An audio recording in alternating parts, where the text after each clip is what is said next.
The sound of a sneer is hard to hear, but easy to feel. He looked at her simple name tag, then down at her comfortable, worn-out work shoes, and let out a noise of pure disgust.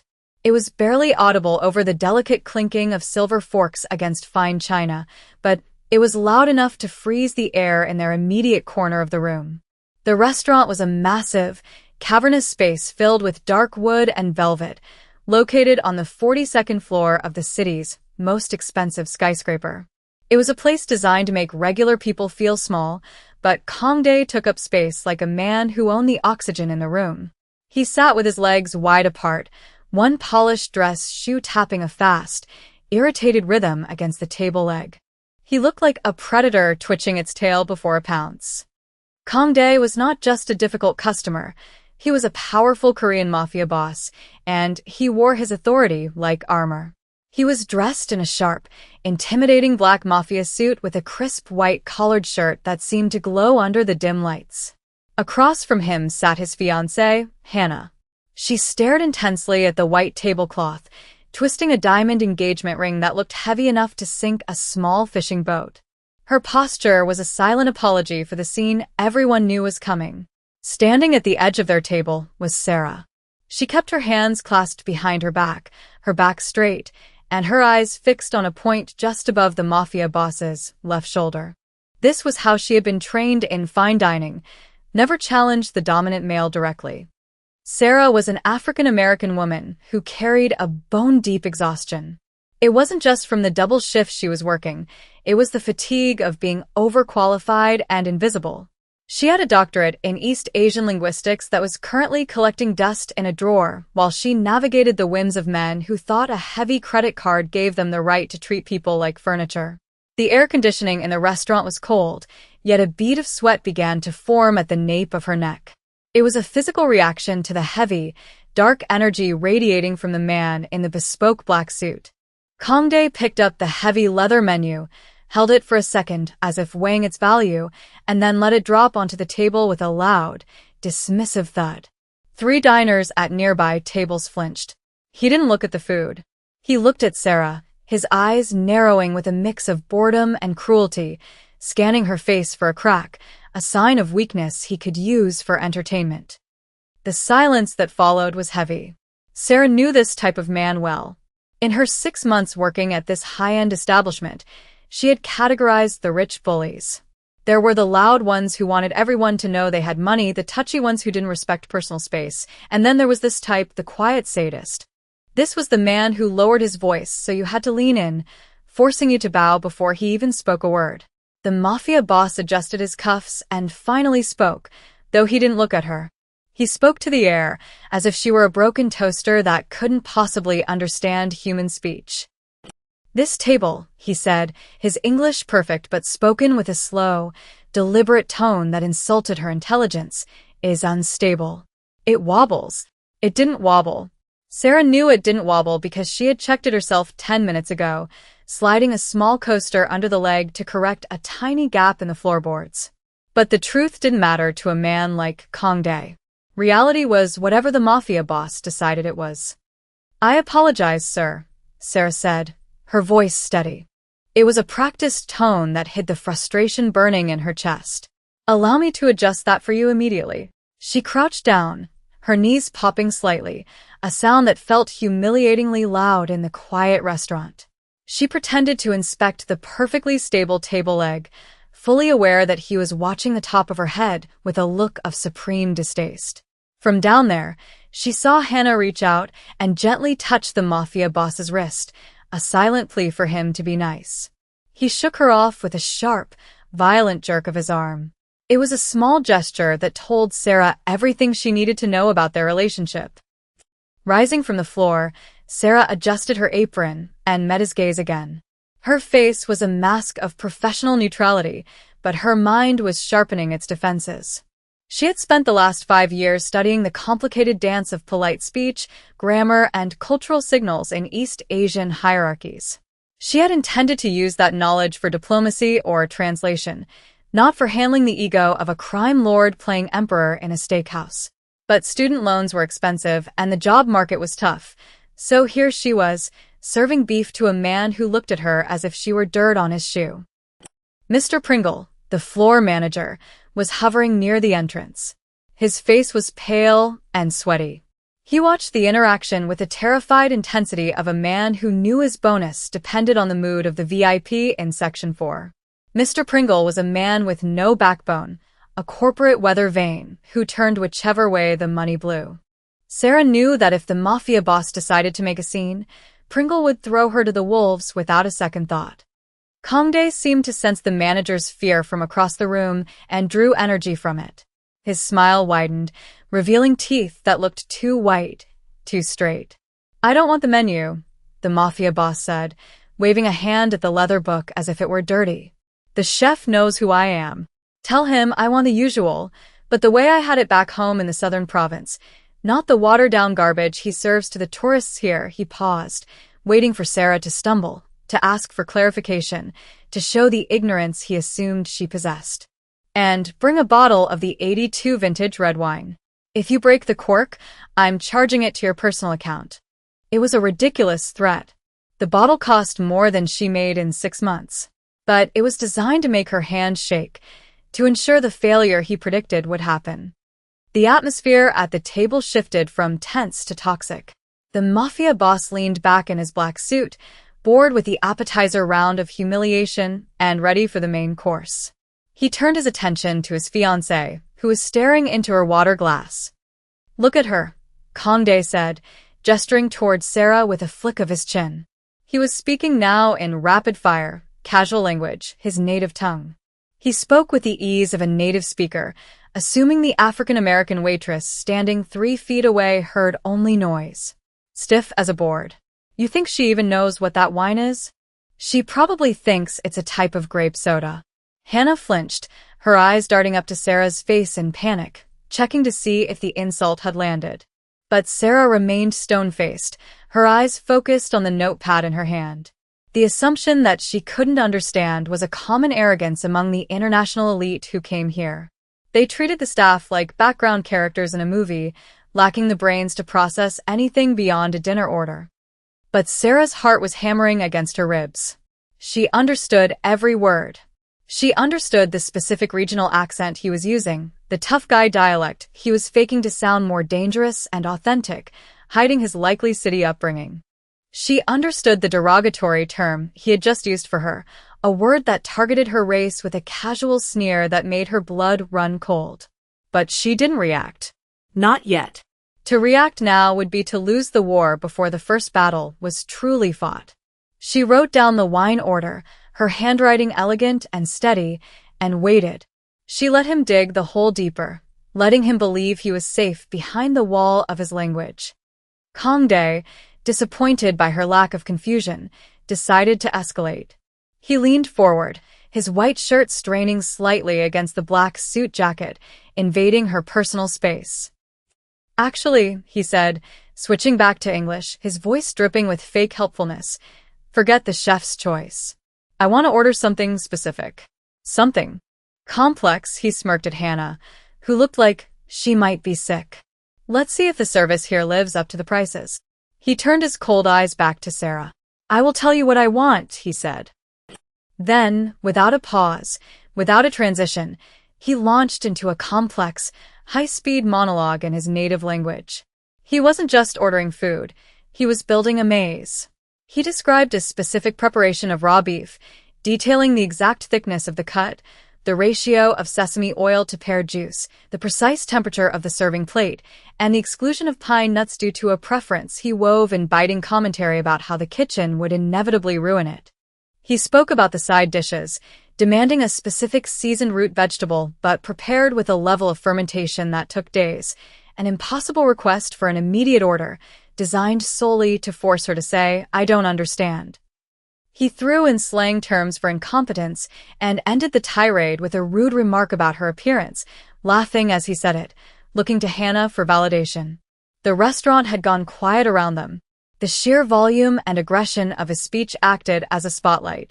Mr. Pringle was walking toward the table now, wringing his hands, ready to intervene, ready to pull Sarah away and offer a groveling apology for whatever offense she hadn't committed.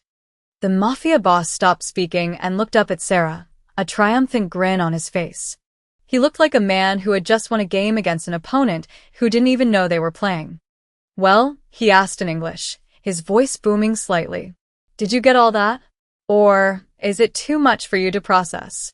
He leaned back, crossing his arms over his black suit, waiting for the stammer, the confusion, the inevitable crumbling of the help. Sarah looked at him, then at the terrified fiancé, and finally at the approaching manager. She closed her notepad with a soft, deliberate snap. The sound was small, but in the silence the Mafia boss had created, it sounded like a judge slamming a gavel. Sarah cleared her throat. It wasn't a nervous sound. It was the sound of someone preparing to speak with authority. When she spoke, the English that had defined her existence in this room disappeared. She was replaced instantly by a flawless, crystalline version of his own language. She didn't just mimic it, she inhabited it with a scholar's precision. She didn't use the rough, street-level gangster dialect the Mafia boss had used to sound intimidating. Instead, she adopted the highest register of formal, royal court-style speech, a style reserved for addressing elders, dignitaries, or, in this specific context, used ironically to highlight the profound lack of class of the person being addressed. "Sir," she began, her eyes locking onto his with a terrifying calmness, regarding the raw beef preparation.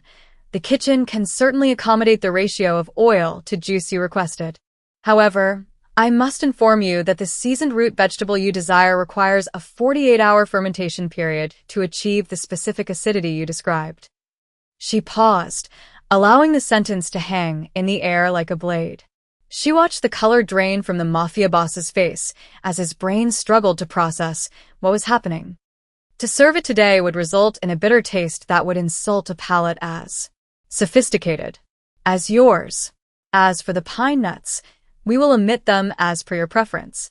She shifted her weight slightly, turning her gaze briefly to Hannah, offering a subtle nod of solidarity before returning to the man in the black Mafia suit who was now gripping the table edge. "And concerning the vintage wine, sir, I assure you I am quite familiar with it. It is known for its notes of blackcurrant and truffle, not soda.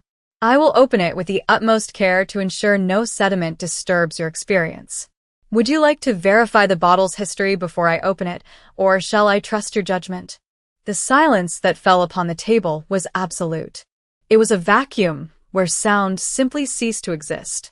It was more profound and suffocating than the quiet the Mafia boss had commanded earlier. This was not the silence of submission, it was the silence of a magic trick revealed. Mr. Pringle, who had been 3 steps away and bracing himself to apologize, froze in mid-stride. His mouth hung slightly open, looking back and forth between the waitress and the customer like a spectator at a tennis match where the ball had suddenly turned into a bird. Kongdae's mouth worked silently for a moment. His arrogant smirk fell apart, replaced by a look of shock and embarrassment.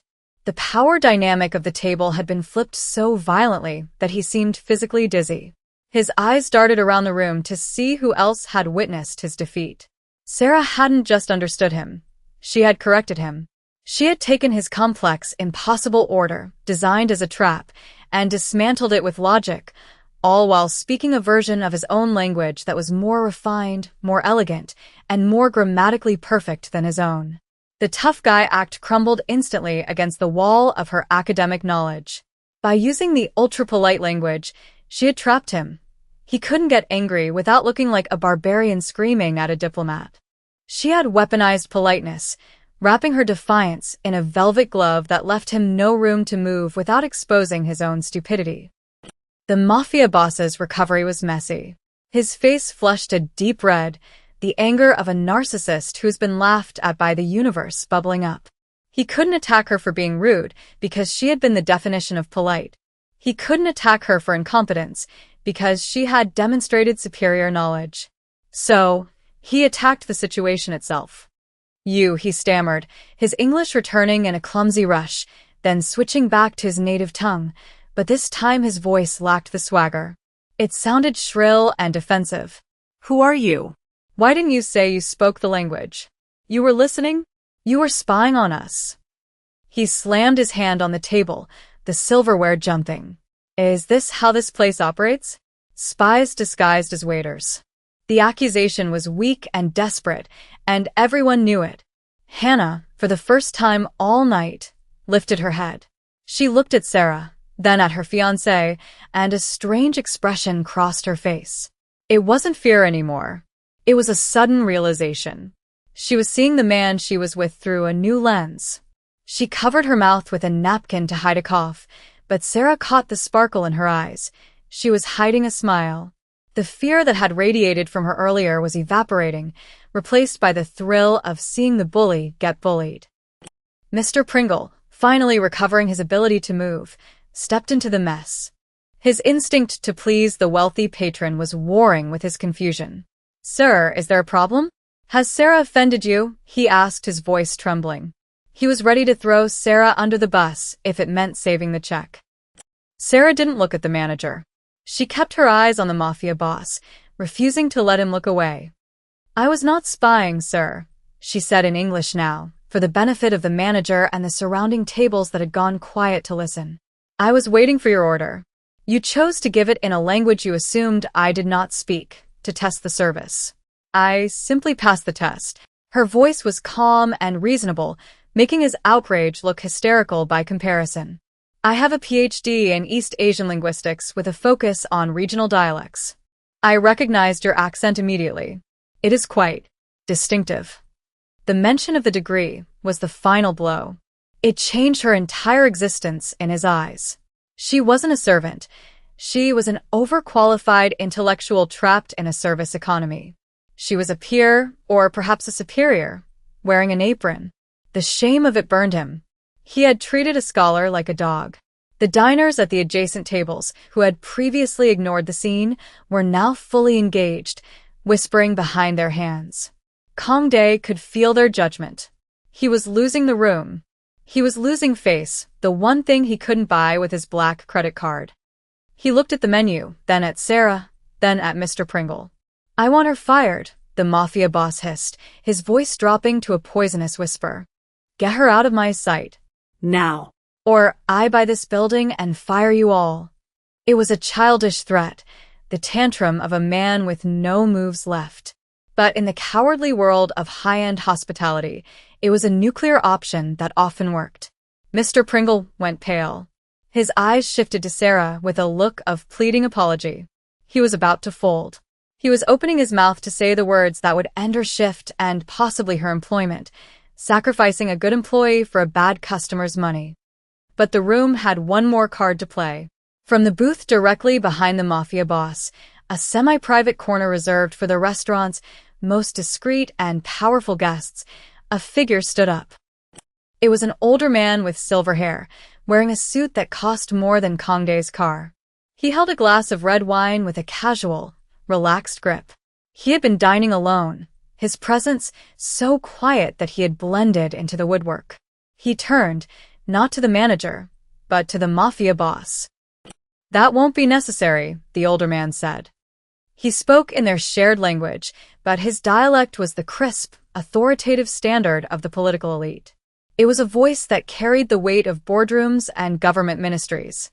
"I have been listening to this young woman. Her use of the language is impeccable. Better, I might add, than yours." He stepped closer, the light catching a small pin on his lapel that Sarah recognized immediately. It was the insignia of one of the massive conglomerates that effectively ran the economy of their home country. Kong Dae recognized it too. He shrank back into his chair, his aggressive posture collapsing into the slump of a schoolboy caught smoking. "Chairman Park," the Mafia boss whispered. The color drained from his face for the second time that night, leaving him gray. This wasn't a rival gangster. This was the establishment. This was the money behind the money. I didn't see you there." The chairman ignored the apology. He turned his gaze to Sarah.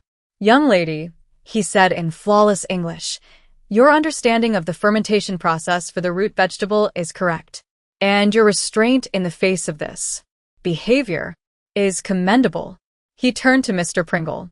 "If you fire her, manager, you will lose my business. And the business of everyone I know. Do we understand each other?" Mr. Pringle looked like he was about to faint from relief. The math had changed instantly. The bigger fish had spoken. Of course, Chairman Park. Of course not. Sarah is our best. Our finest, he trailed off, breathless. The chairman turned back to the Mafia boss, his face hard. You are embarrassing yourself, he said, his voice low and cutting. And you are embarrassing our culture. Finish your meal in silence or leave. The command was absolute. There was no room for negotiation. Kangdae looked at the table, his hands trembling with suppressed rage and humiliation. He had been stripped of his status, his weapon, and his dignity in the span of 5 minutes. He looked at Hannah, hoping for an ally, but she was looking at the menu, a small, secret smile playing on her lips. She wasn't afraid anymore. She picked up the wine list and looked at Sarah. I think, Hannah said, her voice clear and light, speaking English with a confidence she hadn't shown all night, I would like to try that vintage wine. If you recommend it. Sarah smiled, a genuine, warm expression that reached her eyes. An excellent choice, ma'am. I'll bring the wine specialist to open it for you right away. She stepped back, giving a small bow to Chairman Park, who nodded once in acknowledgement, and then turned to walk toward the service station. Her legs felt heavy as the adrenaline began to fade, but her head was high. She could feel the eyes of the room on her back, but they didn't feel like weights anymore. They felt like spotlights on a victor. The rest of the service passed in a blur of surreal calm. The Mafia boss and his fiancée ate quickly. The dynamic at their table forever changed. Kangdae barely spoke, eating mechanically, his eyes fixed on his plate. Hannah, however, engaged the staff with polite nods and quiet requests, tasting the freedom that comes from seeing your captor diminished. When the check came, the Mafia boss threw a card down without looking, desperate to escape the scene of his execution. As they stood to leave, Hannah lingered for a second. She caught Sarah's eye across the floor. She didn't wave, but she touched her hand to her heart briefly, a universal gesture of gratitude that transcended language barriers. Sarah nodded back. Mr. Pringle was waiting by the computer terminal, looking at Sarah with a mixture of awe and fear. He knew he had almost made a mistake that would have cost him his career, and he knew Sarah knew it. Good work tonight, Sarah, he said, his voice struggling for authority and failing. That was handled well. Sarah didn't let him off the hook with a smile. She just looked at him, her face calm. I did my job, Mr. Pringle, she said, punching her code into the computer. Next time, I hope the house supports me before a customer has to. She walked away before he could respond, untying her apron as she headed for the locker room. The kitchen staff, who had heard the story through the grapevine, gave her silent nods of respect as she passed. She wasn't just the quiet girl with a PhD anymore. She was the one who had stared down a dragon and made him blink. 3 years later, the memory of the restaurant felt like a scene from a movie Sarah had watched a long time ago, vivid but distant. The massive glass windows of her current office overlooked the United Nations Plaza. The flags of 100 nations were snapping in the autumn wind. The nameplate on her desk read Dr. Sarah Williams, Senior Liaison, Bureau of Diplomatic Affairs. The office was quiet, filled with the smell of old paper and fresh coffee. It was a sanctuary of competence. She was reviewing a transcript for an upcoming trade summit when her phone buzzed with a news alert. She usually ignored them during work hours, but the headline caught her eye. It was a report on a corruption scandal involving mid-level crime syndicates and construction fraud. The photo accompanying the article showed a familiar face, Kangdae. He looked older, tired, and was flanked by police officers. His face was hidden from the cameras by a jacket pulled over his head. He had lost the game. He thought he was winning. Sarah looked at the photo for a long moment. She felt no joy, but she felt a quiet, settled validation. She thought of the scuffed shoes she had worn that night, the ache in her feet, and the way he had looked at her name tag, as if it were a price tag on a clearance item. She swiped the notification away and turned back to her work. The text in front of her was complex and nuanced, requiring a mastery of language that few possessed. She picked up her pen, the same way she had picked up her order pad, but this time, The words she wrote would shape policy, not dinner. Dignity, she had learned, wasn't something men like the Mafia boss could give you, and it certainly wasn't something they could take away. It was what remained when the noise stopped.